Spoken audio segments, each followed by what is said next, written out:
வணக்கம் மக்களே. தமிழகத்துல பெண்களுக்காக அரசு வழங்கும் முக்கியமான திட்டங்கள்ல ஒன்றுதாங்க மகளிர் உதவித்தொகை.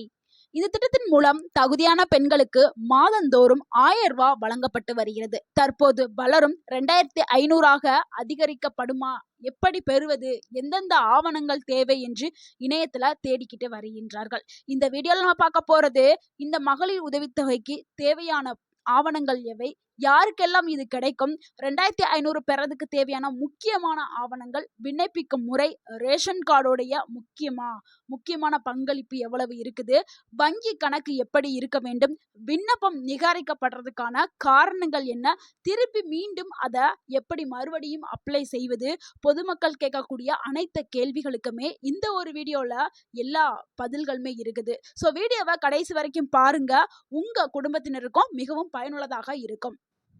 மகளிர் உதவித்தொகை என்பது பெண்களின் வாழ்க்கை தரத்தை உயர்த்த அரசால் வழங்கப்படக்கூடிய ஒரு உதவித்தொகையோட திட்டம் தாங்க இது. இந்த திட்டத்துடைய நோக்கம் குடும்ப பெண்களின் நிதி உதவி, சுயநிறைவு உருவாக்குதல், குடும்ப செலவுக்கு ஆதரவு, பெண்களின் சமூக நிலையை உயர்த்துதல். இந்த திட்டம் குறிப்பா ஏழை மற்றும் நடுத்தர குடும்ப பெண்களுக்கும் குடும்ப தலைவிகளுக்கும் பொருளாதாரத்துல சிரமத்துல இருக்கக்கூடிய பெண்களுக்கு உதவியாகவும் உள்ளது. பல பெண்கள் இந்த தொகையை பயன்படுத்துவது குழந்தைகளுடைய படிப்பு, மருத்துவ செலவு, வீட்டு செலவு, சேமிப்பு, சுயதொழில் போன்றவை தேவைகளுக்கு பயன்படுத்திட்டு வர்றாங்க. ஸோ யாரெல்லாம் இதுக்கு தகுதியானவர்கள் அப்படிங்கிறத பார்க்கலாம். இந்த திட்டத்துல விண்ணப்பிக்க சில தகுதிகள் உள்ளது. முக்கியமான தகுதிகள் என்னன்னா, குடும்ப தலைவியாக இருக்க வேண்டும், ரேஷன் கார்டில் குடும்ப தலைவி பெயர் இருக்க வேண்டும், தமிழகத்துல வசிப்பவராக இருக்க வேண்டும். இரண்டாவது முக்கிய தகுதி, தமிழ்நாட்டை சேர்ந்தவராக கண்டிப்பாக இருக்க வேண்டும். மூன்றாவது வயது வரம்புங்க, பொதுவாக 21 வயதிற்கு மேல கண்டிப்பாக இருக்க வேண்டும். நான்காவது வருமான வரம்பு, குடும்ப ஆண்டு வருமானம் அரசு நிர்ணயித்த அளவை மீறவே கூடாது, அதுக்குள்ள இருக்கணும். ஸோ லிமிட் கரெக்டாக அந்த கவர்மெண்ட் ஒரு லிமிட் வச்சுருக்கோம், அந்த லிமிட்டுக்குள்ளே இருக்கணும். அடுத்த ஐந்தாவது அரசு ஊழியர்கள் தகுதி இல்லாமலும் இருக்கலாம்.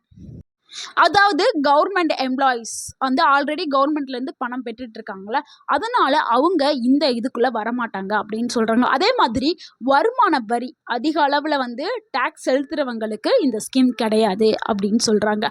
அடுத்து இதுக்கு தேவையான ஆவணங்கள் அப்படிங்கிறத பார்க்கலாம். ஸோ இது ரொம்பவே முக்கியமான ஒரு பகுதி. ஏன்னா இதுக்கு தேவையான ஆவணங்களை நீங்கள் கரெக்டாக சரியான முறையில் நீங்கள் கொடுத்தாதான் உங்களுக்கு வந்து இந்த 2500 மகளிர் உரிமை தொகை பெற முடியும். ஸோ இதுக்கு என்னென்ன ஆவணங்கள் தேவை அப்படின்னா, ரேஷன் கார்டு இது மிகவும் முக்கியமான ஒரு ஆவணமாக இருக்குது. குடும்ப தலைவி பெயரில் இது இருக்கணும். அடுத்து வந்து ஸ்மார்ட் கார்டு வந்து ரொம்பவுமே தெளிவாக இருக்க வேண்டும். உங்களுடைய ஸ்மார்ட் கார்டு நல்லா தெளிவாக இருக்கணும். அடுத்து ஆதார் அட்டைங்க, ஆதார் அட்டை பெயர் சரியாக இருக்க வேண்டும். மொபைல் எண் கண்டிப்பாக இணைத்திருக்க வேண்டும். ஸோ உங்கள் ரேஷன் கார்டுலையும் உங்களுடைய ஆதார் கார்டுலையும் உங்களுடைய பெயர் வந்து எந்த ஒரு தவறும் இல்லாமல், சிலருக்கெல்லாம் வந்து இன்ஷியல் வந்து தவறாக இருக்கும், ஒரு இடத்துல ஒரு இன்ஷியல் இருக்கும், இன்னொரு இடத்துல இன்ஷியல் இல்லாமல் இருக்கும். ஸோ இந்த மாதிரி நிறைய பேருக்கு நிறைய பிரச்சனை இருக்கும். ரேஷன் கார்டில் இன்ஷியலோட பேர் இருக்கும், ஆதார் கார்டில் இன்ஷியல் இல்லாமல் பேர் இருக்கும். ஸோ இதெல்லாம் நீங்கள் சரி பார்த்து வச்சுக்கிறீங்க. அடுத்து மூன்றாவது என்னென்னா வங்கி கணக்கு புத்தகங்க. ஸோ வங்கி கணக்கு புத்தகத்தில் வந்து எல்லாமே கிளியராக இருக்கணும். பேங்க் பாஸ்புக்கு தான் நீங்கள் அதில் ஒரு காப்பி எடுத்து வச்சுக்கிறணும். அடுத்து அது கூட ஐஎஃப்எஸ்சி கோடு வந்து தெளிவாகவே இருக்கணும். அந்த செராக்ஸ் எடுக்கிறீங்களா, அதில் வந்து உங்களுடைய அக்கௌண்ட் நம்பர் நல்லா தெளிவாக பிரிண்ட் ஆகிருக்கணும், ஐஎஃப்எஸ் கோடு நல்லா தெளிவாக இருக்கணும். அது கூட நீங்கள் ஆதார் இணைக்கப்பட்ட கணக்கு புத்தகமாக இருக்கணும். ஸோ நீங்கள் 4-5 பேங்க் வச்சுருப்பீங்க, எல்லா பேங்கையும் கொடுக்க முடியாது.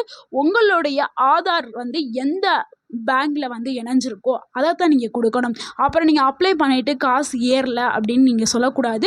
ஸோ அதனால தான் நிறைய பேருக்கு இதெல்லாம் வந்து மாறி மாறி வந்திருக்கும். ஸோ அவங்க அப்ளை பண்ணியிருப்பாங்க, அந்த அக்கௌண்ட்டில் வந்து பணம் விழுந்திருக்காது. முன்னாடி இந்த 1000 ரூபா காசு என்னென்னா அவங்களுடைய ஆதார் வந்து வேறு பேங்க்கில் வந்து இணைஞ்சிருக்கும், அந்த பேங்க்கு வந்து பணம் வந்து ஏறி இருக்கும். ஸோ அதனால தான் அதே மாதிரி கண்டிப்பா மொபைல் எண் வந்து கண்டிப்பா நீங்க ஆதாரோட லிங்க் பண்ணியிருக்கணும். ஏன்னா, நீங்க இந்த ரூ. 2500 காசு பதியும்போது உங்களுக்கு ஓடிபி வெரிஃபிகேஷன் வந்து மொபைலுக்கு வரும். ஸோ, அப்ப அந்த மொபைல்ல இருந்து நீங்க ஓடிபி சொன்னா தான் அது வந்து சக்சஸ் ஆன ஒரு தகவல வந்து நீங்க குடுக்க முடியும், பரிமாற முடியும். ஸோ, அதனால மொபைல் எண்ண வந்து இணைச்சு வச்சுக்கிருங்க. அடுத்து 5வது என்னன்னா, வருமான சான்றிதழ். சில நேரங்கள்ல வந்து கேட்கறதுக்கான வாய்ப்புகள் இருக்குது. அதனால நீங்க முன்னாடியே வருமான சான்றிதழ் எடுத்து வச்சுக்கிறது ரொம்பவே நல்லது. அடுத்து 6வதா என்ன ஆவணம் தேவைன்னா, மின்சார கட்டணத்தோடைய ரசீதுங்க. ஸோ, வசிப்பிடத்துல உறுதி செய்யப்பட்ட அந்த நீங்க எங்கெங்க இருக்கீங்களோ அதனுடைய மின்சார கட்டணத்த நீங்க எடுத்து அத ஒரு ஜெராக்ஸ் காப்பி வச்சுக்கிறங்க. ஒரு தெளிவான காப்பி. அடுத்து 7வது ஆவணம் என்னன்னா, வாக்காளர் அட்டை தாங்க. ஸோ, அடையாள ஆவணமாக அத பயன்படுத்துறாங்க.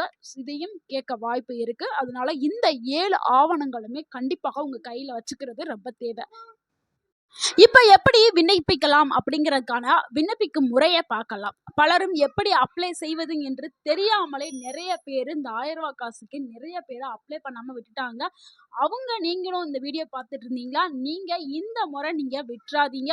ஸோ, அரசு சொல்லும்போது கண்டிப்பாக நீங்க அப்ளை பண்ணுங்க. ஸோ, அரசு அறிவிக்கும் முகாம்களுக்கு கண்டிப்பாக செல்ல வேண்டும். அடுத்து விண்ணப்ப படிவம் வந்து பெற வேண்டும். தேவையான ஆவணங்கள் நம்ம ரெடி பண்ணி வைக்க சொன்னோம்ல, அந்த ஆவணங்கள் எல்லாத்தையுமே வந்து அந்த ஃபார்ம் கூட இணைக்க வேண்டும். படிவத்தை சரிபார்த்து சமர்ப்பணம் செய்யறது ரொம்ப ரொம்ப முக்கியம். ஸோ, சமர்ப்பிக்க வேண்டும். எல்லாத்தையும் நீங்க கரெக்டா ஃபில் பண்ணிட்டீங்களா அப்படின்னு சொல்லிட்டு நீங்க பார்த்துக்கிறங்க. அடுத்து உங்க மொபைலுக்கு வந்து ஒரு எஸ்எம்எஸ் மூலம் தகவல் வரும். இந்த மாதிரி வெற்றிகரமா வந்து அப்ளை பண்ணி விட்டீர்கள் அப்படின்ட்டு வரும். ஸோ, அப்ரூவல் ஆன பிறகு தொகை வந்து உங்க வங்கி கணக்குல வர ஆரம்பிச்சிரும். ஸோ, இப்படிதான் உங்களுக்கு வரும். நெறைய பேரு மக்கள் செய்யக்கூடிய தவறு என்னன்னா, இதனாலயே நெறைய பேருக்கு வந்து பணம் வராம போயிருச்சு மக்களே. கண்டிப்பாக நீங்க கவனிச்சு இத முன்னாடியே நீங்க சரி பண்ணிருங்க. மக்கள் செய்யக்கூடிய மிகப்பெரிய தவறு என்னன்னா, ஆதார் கார்டு மற்றும் ரேஷன் கார்டுல பேர் வேறுபாடு இருக்கும். நம்ம ஏற்கனவே சொன்னது மாதிரி ஒரு பேர்ல இனிஷியல் சேர்த்திருக்கும். ஆதார் கார்டுல வந்து இனிஷியல் இல்லாம இருக்கும். ரேஷன் கார்டுல இனிஷியலோடு இருக்கும். சிலருக்கு 2 பேர் சேர்ந்த மாதிரி இருக்கும். ஸோ, அதுல ஒரு பேர் மட்டும் இருக்கும். ஒரு பேர் இல்லாத மாரி இருக்கும். ஸோ, இத எல்லாத்தையுமே நீங்க சரி பண்ணி வச்சுக்கிறது ரொம்ப ரொம்ப முக்கியம். இந்த ஒரு தவறுனால உங்களுக்கு இந்த ரூ. 2500 கிடைக்காமல் போயிரும். ஸோ, அத நீங்க சரி பண்ணி வச்சுக்கிறங்க. அடுத்து பேங்க் அக்கவுண்ட் பாஸ்புக் ஒண்ணு ஜெராக்ஸ் எடுத்து குடுத்திருப்பீங்க. அது எப்பவுமே ஆக்டிவ்ல இருக்கணும். நெறைய பேர் என்ன பண்ணுவாங்கன்னா, அத பயன்படுத்தாம இன்ஆக்டிவ் ஆயிரும். ஸோ, அத கொண்டு போய் குடுப்பாங்க. ஸோ, அந்த தவறுகளையும் கண்டிப்பாக தவிர்க்க வேண்டும். அடுத்து 3வது மொபைல் எண் குடுத்திருப்பீங்க. அது அப்டேட்ல இல்லாம இருக்கும். ஸோ, நீங்க குடுக்கக்கூடிய மொபைல் எண் அப்டேட்ல ஆக்டிவா இருக்கணும். ஸோ, அதையும் நீங்க சரி பார்த்துக்கிறங்க. 4வது தவறு என்னன்னா, தவறான ஆவணங்கள அப்டேட் செய்றது. சரியான ஆவணங்கள நீங்க கரெக்ட்டா சரியான முறையில நீங்க கொடுக்கணும். அடுத்து வந்து 5வது தவறு என்னன்னா, டூப்ளிகேட் விண்ணப்பம். சரியான விண்ணப்பம் அங்கங்க முகாம் போடுறாங்கன்னா, நீங்க அங்க போய் விண்ணப்பத்த வாங்கி நீங்க பதிவிடல் செய்ய வேண்டும். அப்பதான் உங்களுக்கு இந்த பணம் வந்து சேரும். ஸோ, இதெல்லாம் பண்ணிட்டு சிலருக்கு வந்து விண்ணப்பம் வந்து ரிஜெக்ட் ஆயிரும். ஸோ, அப்படி ரிஜெக்ட் ஆகும்போது நீங்க கவலையே பட வேண்டாம். திருப்பி நீங்க அப்ளை பண்ணலாம். ஸோ, நீங்க அப்ளை பண்றதுக்கு என்ன ஸ்டெப் நீங்க ஏற்கணும்னா, பக்கத்துல இருக்கக்கூடிய இ-சேவை மையங்களுக்கு போயி நீங்க திருப்பி மறுபடியும் அப்ளை பண்ணலாம். இதுக்கு நீங்க அப்போ என்னென்ன டச் சர்டிஃபிகேட்ல என்ன பிரச்சனை இருக்கு அப்படின்னு சொல்லிட்டு உங்களுடைய ஆவணங்கள திருத்தம் செஞ்சுக்கலாம்.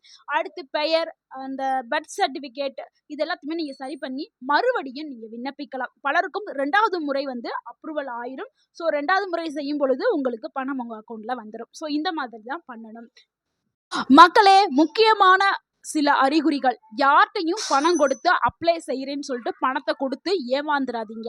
போலியான இணையதளங்கள நம்ப வேண்டாம். நீங்க இ-சேவை மையத்துல பண்றது தான் ரொம்ப ரொம்ப பெஸ்ட். அதே மாதிரி ஓடிபிய யார்கிட்டயுமே சொல்லாதீங்க. அரசு அறிவிப்புகள மட்டுமே நம்பி செயல்படுங்க. ஸோ, இது வந்து ரொம்ப ரொம்ப முக்கியம். இத ஞாபகத்துல வச்சுக்கிருங்க. இந்த வீடியோ உங்களுக்கு பயனுள்ளதா இருந்திருந்தா, அந்த வீடியோக்கு ஒரு லைக் பண்ணுங்க. இந்த வீடியோவ உங்களுடைய ஃப்ரெண்ட்ஸ் அண்ட் ஃபேமிலிக்கு ஷேர் பண்ணுங்க. மறக்காம நம்ம சேனலை சப்ஸ்கிரைப் பண்ணுங்க, சப்போர்ட் பண்ணுங்க, கமெண்ட் பண்ணுங்க. தேங்க் யூ ஃபார் வாட்சிங். உங்க குடும்பத்துல உள்ள எல்லா பெண்களுக்குமே இந்த வீடியோவை ஷேர் செய்ய மறக்காதீர்கள்.